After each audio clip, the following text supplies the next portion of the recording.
Welcome back to the Rhonda Swan Show. Well, this episode is going to be quite exciting because I have a woman that has gone through quite a bit of challenges in her life as a very young woman and has come through shining like an eagle. And you know, this is season 4 of the Rhonda Swan Show. So everyone that's going to be on my show is going to be talking about their impact, why and how they fell in love with the work that they're doing today and how they are leaving an impact on others' lives because of what they've discovered and what they've gone through in their life. So this is my favorite part of storytelling and meeting people on my show, is because I get to get inside of the heartbeat of those guests. So without further ado, let me introduce my guest. Her name is TARRYN Reeves. She is the CEO and founder of Four Eagles Publishing and the publishing house Concierge. She works with high-level entrepreneurs to create best-selling books that act as lead magnets that grow their business with ease. Her specialty is creating an amazing reader experience that converts book sales into clients. Well, we love all of that because we know that, wow, when you can touch someone with your story or be and read a book that is so connected to that person's life, and then they teach you how they've gotten through it, this is really what drives so much business. It drives conversions, and it also helps connect people to your heartstrings. So with that being said, TARRYN Reeves, welcome to the show. Woohoo! Thank you so much. I'm super excited to be here. I'm glad you are here too. You know, it was really cool because I got to speak with you on the Women Gone Wild Summit, which was quite awesome. So we got a little sneak peek of what you're about, but we want to go a bit deeper today, especially since too, you're going to be an author in the next book that launches in April. And so I want everyone to really understand and learn about you, and so they can get ready for what you're going to be delivering inside of that book. So what I want to do though, TARRYN, because you've got a pretty interesting story and what you went through and what you've grown up with. Can you start sharing a bit of that story, like where you really came from? Because you're from South Africa, right? From Zimbabwe, is that right? From Zimbabwe, yeah. Yeah, so I was born in Zimbabwe, and that was interesting. So as a child, I was wild, okay? I wasn't it's a third world country. I went to an all-girls boarding school. I only went home once a month. When I was home, I was running around, unsupervised in the land. I learned how to make rope from trees. I was riding my horses. You were truly a wild human. Yeah, absolutely. And I guess as you grow up, society and the people around you start to tell you what is and is not okay. And human beings, we like to fit in.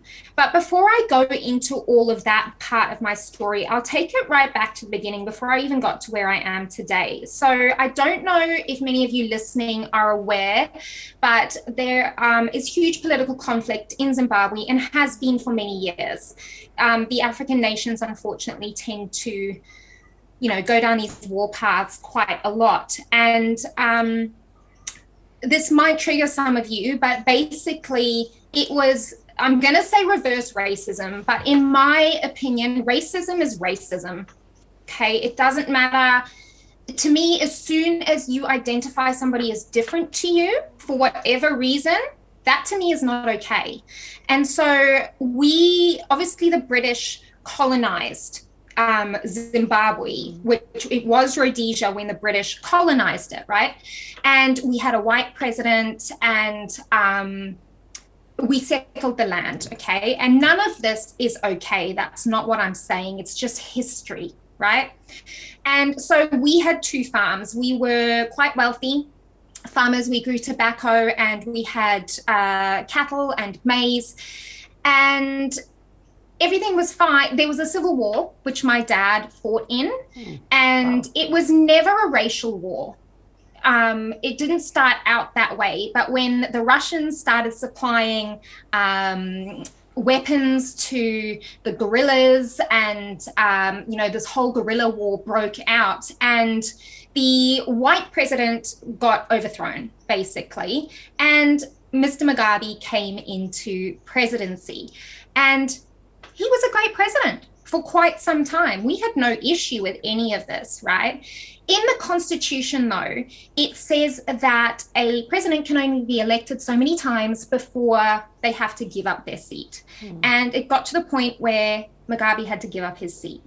And he thought, well, hell no, that's not happening. And so I don't know if any of you have watched Blood Diamond, but to me, that's very much what it was like as a young child. He was training young people of color to weaponize and to terrorize and to murder and to rape, and all of these sorts of things were happening. And because it's a corrupt government, it became a corrupt government, the police force wouldn't help you because they weren't allowed to, because then their families would be killed and all these sorts of things. So it was really this really violent pitting against people. And I guess the underlying thing of it was take back the land by whatever means possible. This land belongs to you. These white people shouldn't be here. And we're talking colonization was way before my time and my parents' time. But unfortunately, we paid the price for that. And it was very violent, where they would come and they would lock you in your house for days on end. They would fire shots at the house. They would bang their drums outside. They would kill your animals. They would beat up your workers. And then, so my dad set up like a neighborhood watch, I suppose you could call it, because the police force wouldn't help us. So if someone else was locked up, somebody had to go and try and save them, right? So the farmers all banded together and they became their own force, I suppose, not non-violent wherever possible. But my dad was the head of that in our area, and so they didn't like him very much. And luckily, I was at boarding school when this all first came around, but basically they came to the farm and said, you have 5 minutes to get off. Do not take anything. If you're not off in 5 minutes, we will kill you. Wow. And so my parents fled the farm, and I was at boarding school at the time, and it was the middle of the night, and the matron came and woke me up, and she said, your parents have had to flee the farm. We don't know where they are. And I didn't know where they were for the next 24 hours. Now, I thought they were dead because that was what was happening. Yeah. I mean, my best friend's dad had been murdered by sticks wrapped in barbed wire the week before. They'd beaten him to death with sticks wrapped in barbed wire while she watched. And so I was sitting there thinking that my parents were dead. And I didn't know for 24 hours. So anyway, so it eventually turned out that they were fine, thank God. They had fled to my grandparents' house in the city. And we laid low there for a good year because Australia wouldn't accept us as refugees. For whatever reason that is, it could be the color of our skin, it could be, any of these things. I don't know. But long story short, we weren't accepted as refugees. And so we had to apply for visas, and the paperwork stack was like ridiculous. Jumped through all these hoops. We had to pay a lot of money to even be considered. And then when we were accepted, we were gone within the week. So it was very disruptive. But for me, I was jumping back from that trauma now. Like I said, growing up, I was this wild child. But I mean, I would take books to parties, right? And all the kids my age were playing spin the bottle and, drinking and all these sorts of things. And that just never interested me. I just wanted to read my book. I wanted to be with the land. I wanted to be, communing with nature. And I was the weird one, right? I still am the weird one. And people started to say things. Yay now. But as a teenager, I was like, exactly. Oh my God, something's wrong with me, right? And it got to the point where, my parents, out of love were like, maybe you should leave the book at home. And then I was quite bullied at school, and, Valentine's Day would come around and I would have nothing, and, all of these sorts of things. So when I knew we were moving to Australia, I remember this so viscerally. I wrote in my diary, I will become a person that everybody likes. And so we came to Australia. We landed in January 2003, and it was already dark and just so humidly hot, so different. And we drove down this highway like nothing I'd ever seen before, with lights, and like, I'm from a third world country. I'm like, I don't know what's going on here. And it was just, and then the morning, that we woke up, we heard kookaburras, which is a native bird here, you know, the laughing kookaburra. And it was just so surreal. And so I started on this path of becoming this person that everyone likes, right? I was the popular one at school. I was exotic because I had an accent. I went through the boyfriends, like, you know, I changed my undies. I drank a lot. And, you know, I slept around a little bit. Not, you know, nothing too bad. But...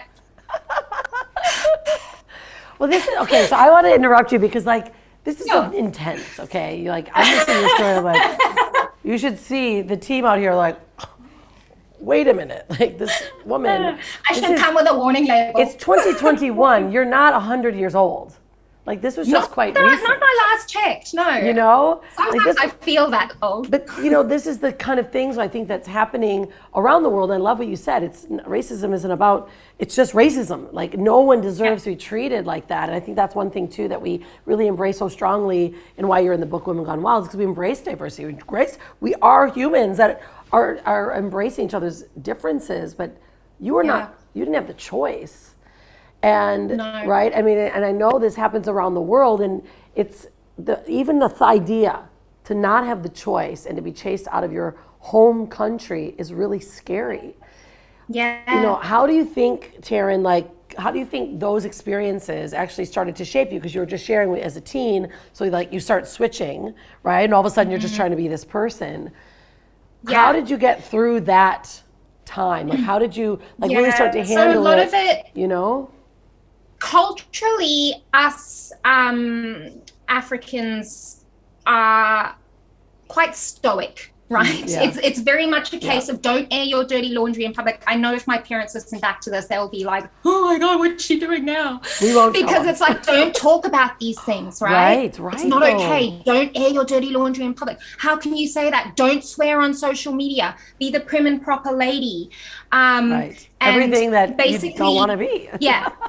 Yeah, pull yourself together and get on with it is very much the attitude. Yeah. Like we've got something to do. We're going to get it done no matter what stands in our way. And that can be quite harmful when you're dealing with trauma, right? And so, I mean, I didn't even believe in such thing as depression, anxiety, PTSD. I just thought, oh, that's for weak people.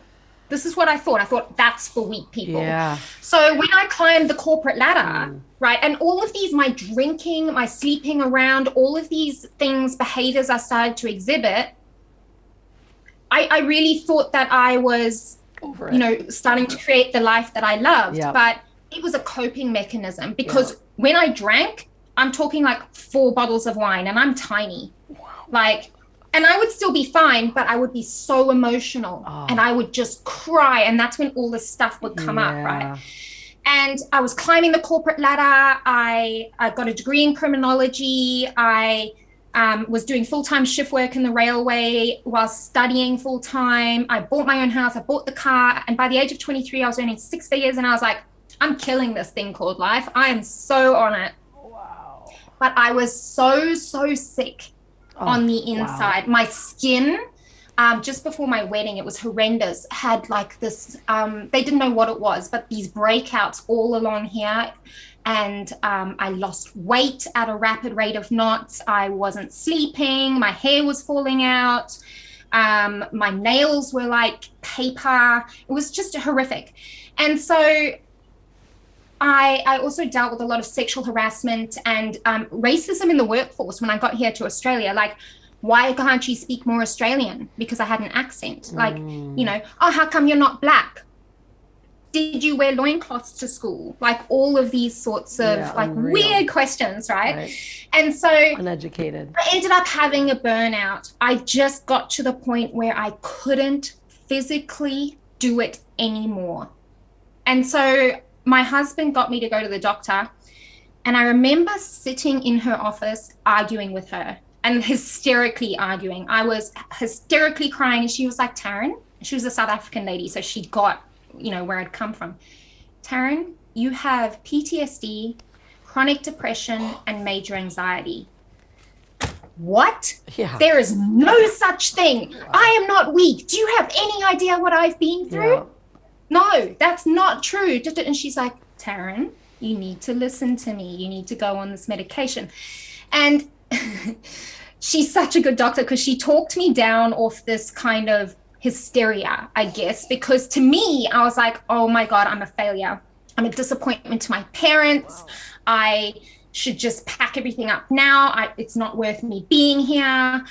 I should just crawl into a hole and nobody would care. I was in this really dark place.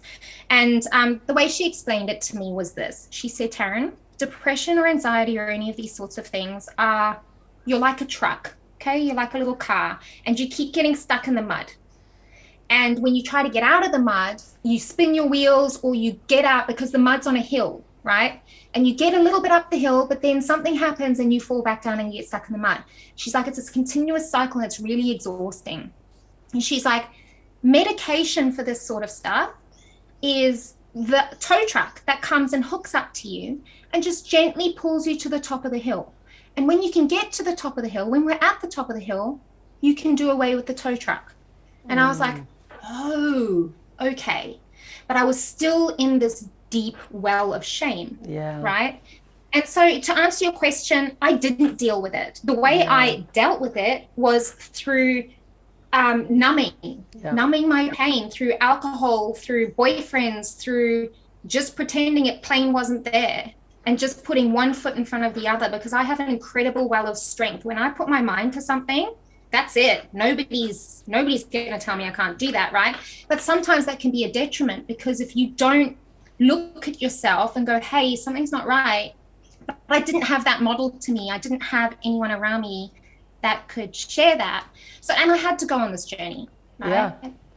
Yeah. I mean, I think when I really appreciate you sharing that, because so many that are watching could be experiencing the same thing, right? And you question yourself, like, then we have the shame because all of a sudden now we're not the person that we've said we are. So our ego then gets in the way, right? And we have to get really very real with ourselves. And this is really, I think, a big conversation, Tarryn, because obviously, we're writing this book as well about women gone wild. I mean, this is a real thing that, so many women, we put up our strength, however, but our real truth and our vulnerability is what makes us who we are. And so to tap into that so that we can help others. What would you say then now is really the root that kind of helps you moving forward and now falling in love with the work that you're doing? Right now you're really helping others. What got you through that tow truck, right? Allowed you to pull through and then now fall in love with the work that you're doing? It was kind of, this is going to sound so cliche, but it really did feel like this awakening, I guess. I mean, it probably was. It was, And so I quit my job, right? And then I got another part-time job and I got made redundant. A week later, I found out I was pregnant. Oh, right. And then nobody would hire me because I was pregnant. And when I found out I was pregnant, something dropped in me. And I was like, this is not going to happen to my child. No way. It was like this lioness energy, like reared up in me. And I remember the feeling so clearly. And I was sitting in a hotel room in the Cotswolds in England. And I was like, no. And I rang my doctor and I said, I'm going off the medication. She said, Tarryn, you can't quit meds like that just overnight. And I said, watch me. Now, I'm not anyone listening. I do not recommend this. Please consult your doctor. But that's what I did. And I was fine. Okay. Because I had this will, this realization. And I just kind of went, you know what? What am I doing? Like, why? And I remembered, it was a remembering as well. I remembered that little girl who believed that you could earn a lot of money from doing something you wanted to do, and you could be happy. And everyone used to tell me I was so naive. No, Tarryn, that's not what life is. You go to work 5 days a week for somebody else. You have 2 days off on the weekend where you do all the chores and then you die. And I was like, no, thanks. That's not what I signed up for. And so I was like, I'm going to show myself and my child what is possible, because if I can't model it for them, nobody else is going to do it. Right. And so I started out as a VA, and then I grew that up to virtual assistance and web development agency. And then I added in business coaching because I'm naturally gifted that way. I'm gifted in seeing a person and being able to extract what it is that they're here for. Because to me, you and your unique soul, energetic blueprint, purpose, whatever you want to call it, there is only one you, right? And it is in the embracing of that and the remembering of that that I was able to heal, and that I believe all magic for all of humanity. We need to remember who the hell we are and what we came here to do, and stop living in this difference. She's different to me, they're competition, they're this, they're that, I'm all alone, this is a fight or, be killed kind of attitude. We need to stop. Even that experience of racism for me was like, I don't understand. Like, I just literally did not get it. I don't operate that way. And, when the whole Black Lives Movement happened recently, I was really triggered by that as well. I was like, hang on, this is just making racism even worse, because there's still an us and them. Yeah. Why is there an us and them? There doesn't need to be. But in sharing this story with you today in so openly and raw, I guess, I don't know how else to do it. I'm a Sagittarius, so you're going to get hit between your We love it. Is when you tell stories like this, when you allow people, especially in business, to see you for who you are, to see that you're not perfect, to realize that you don't have to do things a certain way or box yourself, because there's no such thing as a box. It's an illusion. Okay? You decide what you want to be, how you want to think, what you want to do, and then you go and you make it happen. And the only person who can tell you what is and is not possible is you. So when you tell your story like this in the form of a book, it's just so magical. And not just a book. Storytelling is life. Your reality is a story that you're telling yourself based on past experiences, present moment, and future expectations. Your reality is a story. Everything is a story. The good news is you get to change that whenever you want. You don't like that sentence? Cross it the hell out and start again. Doesn't matter. I love it. I always say that that's the beautiful thing about life, right? Like, somebody could be a jerk today and they just don't have to be a jerk tomorrow. Like, you actually can change it. Like, you really can control it. And I think so many people get hung up on, oh, I'm already down this track. I am that person. I am this. Actually, no, you can change it. You can start in your mind and change it, and then your outcomes begin to change. I really love that, Tarryn, and that's why I love what you're doing with Four Eagles Publishing. So right now, like, what are the most of the focuses on the type of books? Because you're doing anthologies, which are multiple authors. You're also publishing for the story of someone from others. So share about what is the work that you're doing, because I have a lot of people that are like, I need to tell the story. I need to get to be published. Yes. So, like you said, you can change it. So I had a very successful VA, web development, business coaching business. The opportunity came to start my publishing business, which is something I love, through telling story, right? I just changed it. Made no sense to anybody, least of all me, and it was scary as hell. But now look where I am. I am doing exactly what I came here to do, right? And it's just a choice. You've just got to leap and trust that something is going to support you, because it never fails, never ever, but it takes courage. So yes, I do a lot of anthologies. So what that looks like is I facilitate a process, and it's a very beautiful entry level to writing, because I think people build up writing a book to be this big, long, complex thing that is going to take so much time, and they've got to take 3 months out of their business and go and live in a cabin of the woods to write, and all these sorts of things, which, by the way, I think sounds very attractive. But we've all got businesses to run, and kids and friends, family, all the things, right? So an anthology, a multi-author book project, is where I come up with an idea or a title for a book, and I go, why do I want to write this? And who do I want to write it for? And most of my stories, not most, all, I love stories that inspire, impact, and ignite in some way, shape, or form, right? And I'm passionate about not editing the author's voice. Of course, we edit, right?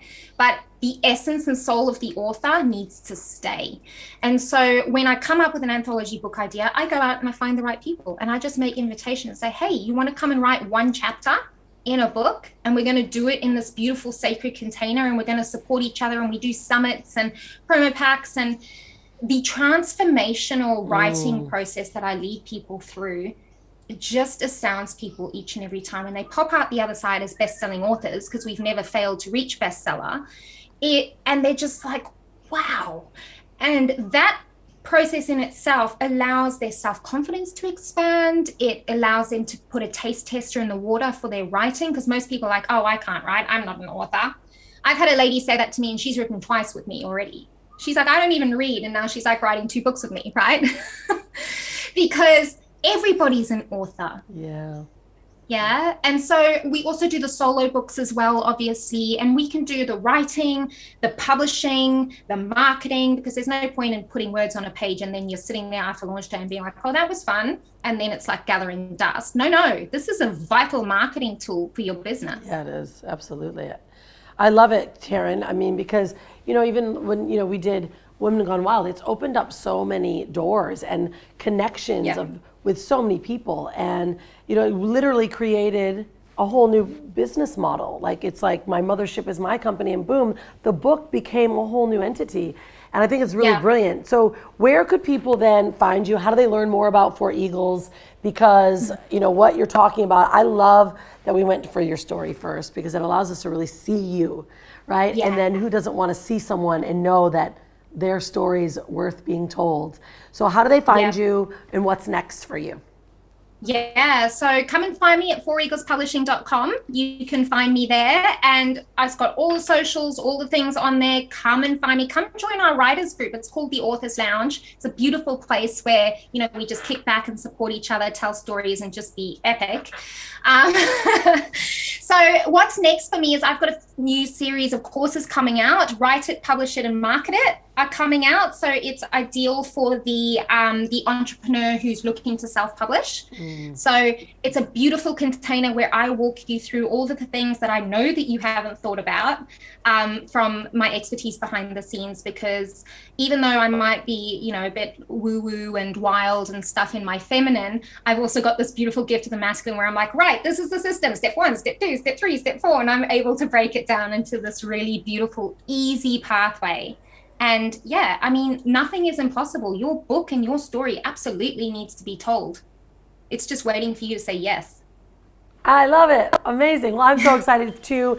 I was invited by you to write the foreword in the next book, which is Corporate Burnout, right? What is the title? Is it called Corporate Dropouts? Corporate Dropouts. Yeah. So excited for that. Yeah. And so I'm one of those, right? I'm one of these wild women that did drop out. And then you're going to also be an author in the next book of the Wealth series, and we are really excited about that. There's so much to come with this book series, and I think this is the brilliant piece, right? When we all have a story to tell, and when we start coming together and telling that story, the world shifts, energy shifts, because they actually can see their own story inside of yours. So Tarryn, thank you so much. I love you and what you're all about. And I can't wait to hopefully see you here in Bali when we do our live event for next year. Thank you so much. My pleasure. Thank you. Bye. Well, guys, what do you think? Can you imagine, right? All of us have a story. All of us have a story that brought us to where we are today. And it doesn't always have to look pretty. Sometimes it's a lot of challenges and it gets us to where we are, but that's what brings us in and gives us that coat of armor that says, I am worthy. That's my story, but I can shift it. I can change it. I can now leave an impact on other people's lives just based on my experiences. This is the beauty. This is what life is about. It's time for us to continue to open our minds to our diversity, fall in love with each other, and listen to people's stories. The world has shifted so much, and we need to get more connected. So thank you for being here on this episode of the Rhonda Swan Show. This series is going to take you down a rabbit hole and bring you right up to the top so you can see what it's like to go through and to come off the top at the summit. See you on the next show. Don't forget to be unstoppable and stay wild.